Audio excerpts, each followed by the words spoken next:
Well, hello everybody. This Global Entrepreneurship Week, I wanted to take a moment to share a message of hope and encouragement. Entrepreneurs are the dreamers, the doers and risk takers that have the opportunity to transform society for the better.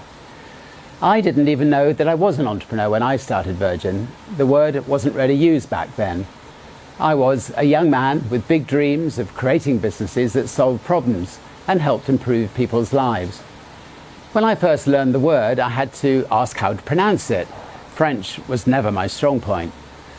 Everyone has the potential to become an entrepreneur and to create positive change in their communities.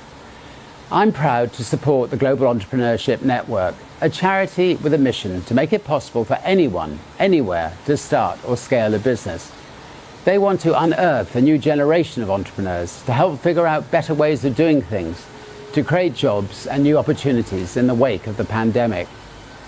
So if you've ever wanted to start a business, head over to the Global Entrepreneurship Network and check out all the great resources they have available.